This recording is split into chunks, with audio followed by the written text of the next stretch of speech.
Amazing how many people you have blamed for something you should take responsibility about.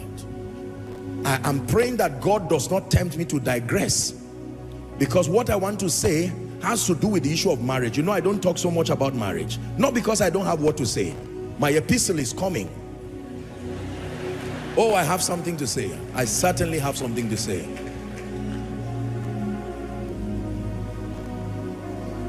But allow me steal from my file and teach you something tonight. Do you know, ladies and gentlemen, I think it was in the weddings of one of our people, I was saying this. Marriage was not supposed to solve all your emotional problems. Please listen to me. There are many people who came into marriage because they failed in every other relationship, and they now decided to chain marriage and blame it. So they take the satisfaction that should come from knowing Jesus, the emptiness that comes from not knowing Jesus, they blame it on marriage. The emptiness that comes from not living a purposeful life, they blame it on marriage.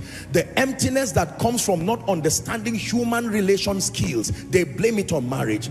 Marriage in today's world is carrying a load beyond its original allocation. It's the reason why marriages are failing. The load that is being put on marriage was not designed that way. Everybody fails and blames the spouse, blames everybody. The man has always wanted to be like a champion. He's always wanted people to call him yes sir. And because he failed in being productive, he's not employed, he's not anything, and the scapegoat he finds is his wife. And he transfers the aggression that he would have gotten and blames it on the poor girl. Are we together? Don't say yes, listen.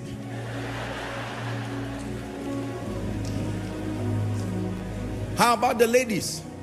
They carry their baggages of low self-esteem and all those kinds of things and bring it into, you know, and after 10, 20 years, they look at the man and say, do you know, from the day we got married, I've never been happy. And the man is shocked.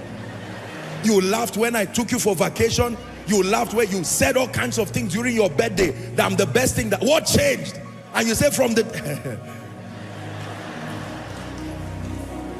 drama. Do you know why? Please look at me. There is a level of emotional satisfaction only knowing and loving Jesus can give you. There is a level of emotional satisfaction only discovering purpose can give you. There is a level of emotional satisfaction only relating with family members can give you. Not your wife, not your husband. There is a level of emotional satisfaction only being gainfully deployed, if not employed, can give you. If you are not gainfully employed, you can be gainfully deployed. Productivity controls that kind of passion and that satisfaction. There is a kind of emotional satisfaction only being a giver can give you. Now, if you failed in all this area, then you decide to, I don't know if it's to reward now or punish yourself by getting married, and then you now blame your spouse. Is the reason why nothing for such a person, nothing the spouse does will ever be enough. And they are wondering. The man disappears for 3 hours, you are crying. Is it that you don't want this marriage again? The man says, I'm busy. What is all this?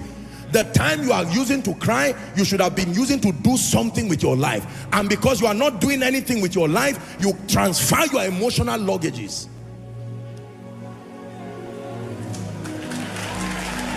Okay, let me return it back. Let me return it back.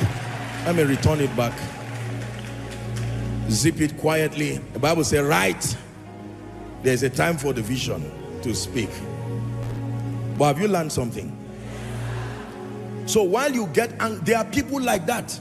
They call everybody getting angry. What is wrong with our relationship? Huh? You are not being serious again. You are not, is it that you are not my friend again? The person say, I'm busy. We were classmates in primary school. I'm now a senior executive. It's not pride. I am busy. Since you did not grow, that potential difference is too low. I don't hate you, but how do I now start bending backwards? People don't go, it's not a lie. Let me teach you something. Let me teach you something. And I'm not being sarcastic. There are many people who were so unfair to themselves.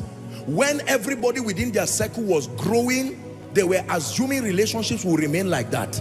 And now everybody has gone too far. It is a risk relating with them, because everything you know is too classified. Their level of growth makes it a risk relating with them. It's not pride, it's the truth. If you sit with them, you can't discuss anything. They are still talking petty, childish, gossip things. You are talking about transcontinental impact. What do you now discuss with them?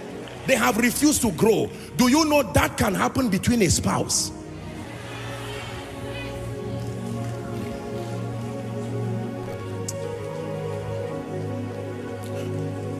The level 10 version of a husband is not looking for a level 1 version of the wife. They all started from level 1.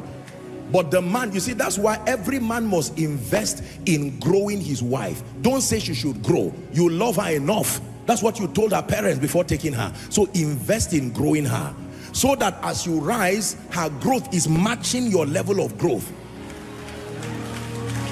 These are easy ways. Listen, this is true. The church may not have the courage to say this, but let me tell you the truth. This thing is not all spiritual. Oh, there is psychology to this thing. Are we together now? Don't get to a point where your wife becomes an interruption to a conversation, because there's absolutely nothing she can contribute. And it's not her fault. It's not her fault. You didn't invest in growing her. By the way, I hope you know that it's not because she should grow that you love her. That is not a love thing. It's an efficiency thing I'm talking about. Love should be at any level, provided you marry her, stay there. Are we together? Don't say if you grow I will love you more, then you never loved. True love does not have a reason.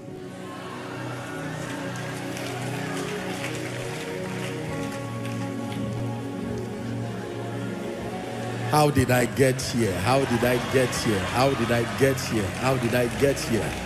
I repent with sackcloth and ashes. I repent, but I'll still do it again. Don't forgive me, tolerate me. Are we learning? This also happens in organizations. The set man, the CEO, grows alone, and all the people who are around don't grow. A time will come when you will not be in touch with the people under you. Listen, if you're a senior executive here, let me teach you. You are as fortified as the growth of those under you, not your growth alone. If those under you do not grow, they will become a nuisance to you, and they will hate the fact that you are not investing in their growth. Don't travel and go for the training alone and leave the people there. You are at level 20, they are at level 1. No growth, no increase. You see that now? They will feel used and they will revolt. This is what happens to leaders everywhere.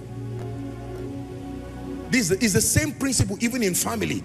The man is dressing exceptionally well, designers, and you look at his wife and it looks as if they just released her from jail. You look at the children, you see that kind of thing, and he doesn't care. He's driving his car, the wife and the children are trekking, and it's the same church they are all going to. Even if they are fighting, Koinonia, I hope you are not doing that. Oh, this one is my jurisdiction, stop it fast. If you are doing that, if for any reason you are still counseling, if there's a marital problem, but don't treat your wife that way.